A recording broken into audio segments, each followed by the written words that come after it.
حق تعالیٰ کی محبت اپنے بندوں سے یہ چاہتی ہے کہ بندے کی توجہ اور محویت ذات حق کے لیے خاص ہو جائے، بندہ صرف اللہ کا ہو کر رہ جائے اور اللہ تعالیٰ ہی کہ اس کا اٹھنا، اس کا بیٹھنا، اس کا چلنا، اس کا پھرنا، اس کا بولنا، اس کا خاموش ہو جانا، اس کا کھانا پینا، اس کے شادی بیاہ، جو کچھ بھی وہ کرے وہ خدا کے لیے کرے۔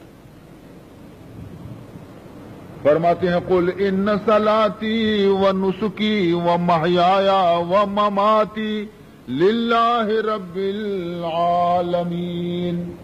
لا شریک لہ وبذالک امرت وانا اول المسلمین۔ آپ کہہ دیجئے اے نبی محمد صلی اللہ علیہ وسلم، تاکہ آپ کے ذریعے سے امت کو تعلیم ہو جائے، کیا ان صلاتی میری نمازیں، و نسکی میری قربانیاں، و محیایا اور میری پوری زندگانی، و مماتی اور میری موت، للہ رب العالمین سب خدا کے لیے، زندہ ہوں تو بھی خدا کے لیے اور مرتا ہوں تو بھی خدا کے لیے۔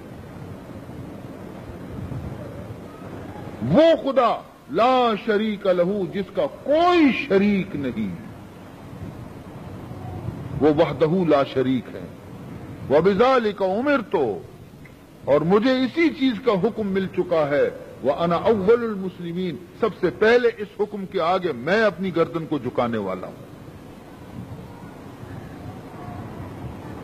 تو عزیز محترم، تو معلوم ہوا کہ مومن کی ہر حرکت و سکون اللہ کے لیے ہونا چاہیے۔ بہرحال عزیزان محترم، حضرت سمنون ایک عاشق تھے خدا کے۔ وہ فرماتے ہیں کہ اللہ تعالیٰ سے محبت کرنے والے وہ لوگ ہیں جو دنیا میں اللہ کے نیک بندوں کی محبت اختیار کریں، جو دنیا میں اللہ کے نیک بندوں کی محبت اختیار کریں، تو وہی لوگ اللہ سے محبت کرنے والے ہیں، کیونکہ قیامت کے دن اس حدیث کے مطابق کہ المرء مع من احبہ، کہ قیامت کے دن ہر شخص اسی کے ساتھ اٹھایا جائے گا جس سے اس کی محبت تھی دنیا کے اندر۔ اگر نیک لوگوں سے محبت تھی تو قیامت میں انہی کے ساتھ حشر ہوگا، اور اگر برے لوگوں سے محبت تھی تو قیامت میں انہی کے ساتھ حشر ہوگا۔ اب پسند کرے ہر شخص کہ وہ قیامت کے دن کس کے ساتھ اٹھنا چاہتا ہے، حشر ہونا چاہتا ہے۔ بہرحال عزیز محترم،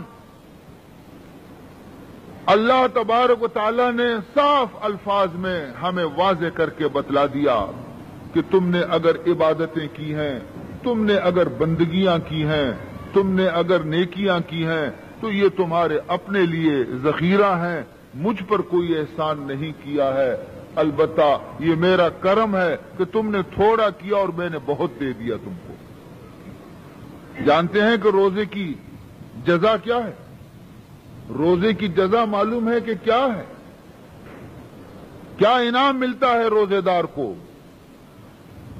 پہلا انعام جو آج صبح عید کی نماز سے فارغ ہو کر آپ جو عیدگاہ سے واپس نکلے ہیں، پہلا انعام جو آپ کو ملا ہے یہی کہ ارجعوا فقد غفرت لکم، یہ پہلا انعام تمہیں ملا۔ ارجعوا فقد غفرت لکم، اپنے گھروں کو وہ واپس لوٹ کے چلے جاؤ اور اس خوشخبری کو اپنے ساتھ لیتے جاؤ کہ ہم نے تمہارے سارے گناہ معاف کر دیے۔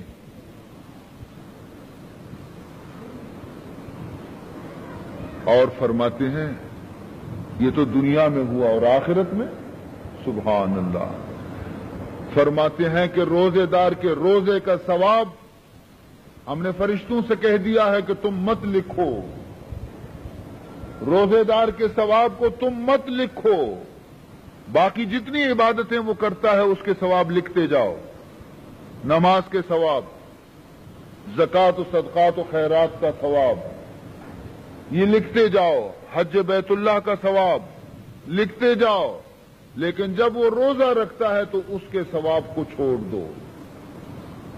فَإِنَّهُ لِي، اس لیے کہ روزہ صرف میرے لیے رکھا جاتا ہے. یہی ایک ایسی عبادت ہے کہ جس میں ریا نہیں ہوتا، جس میں نمائش نہیں ہوتا، جس میں دکھاوا نہیں ہوتا. نماز میں ریا ہو سکتا ہے، دکھاوا ہو سکتا ہے، حج میں ریا ہو سکتا ہے، زکوٰۃ و خیرات میں ریا ہو سکتا ہے، مگر روزے میں نہیں ہو سکتا.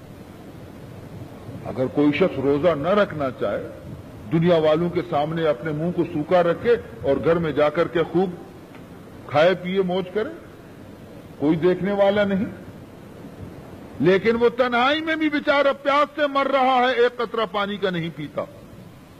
کس چیز نے اس کو روکا ہے؟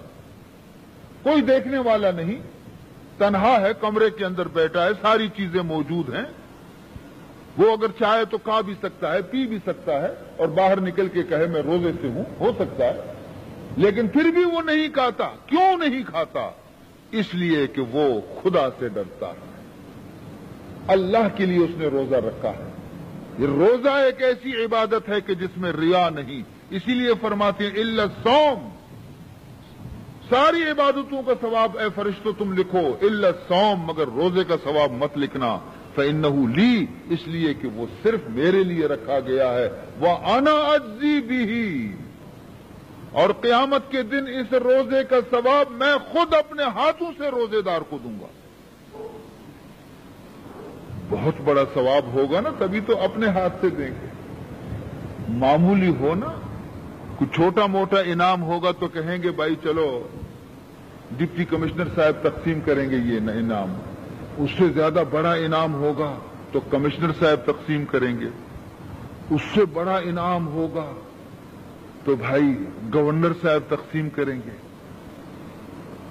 اس سے زیادہ بڑا انعام ہوگا تو وزیر اعظم صاحب دے دیں گے، صدر صاحب دے دیں گے. تو معلوم ہوا کہ اللہ میاں فرشتوں کو کہہ دیا تم چھوڑ دو اس کو، ہم پہ چھوڑ دو، ہم خود اپنے ہاتھوں سے یہ انعام اس کو دے دیں گے. تو وہ انعام ہوگا نا، وہ انعام ہوگا. اور ایک دوسری روایت میں اس حدیث کو اس طرح پڑھا گیا وَأَنَا أُجْزَى بِهِ. پہلا یہ ہے کہ انا اجزی بھی، میں جزا اس کی دوں گا، اور دوسرا یہ ہے کہ انا اجزا بھی، اس نے میرے لیے روزہ رکھا ہے اور اس کا ثواب میں خود ہوں. بتاؤ، حد ہو گئی نا، انتہا ہو گئی. کیا کرم ہے خداوند ذوالجلال کا.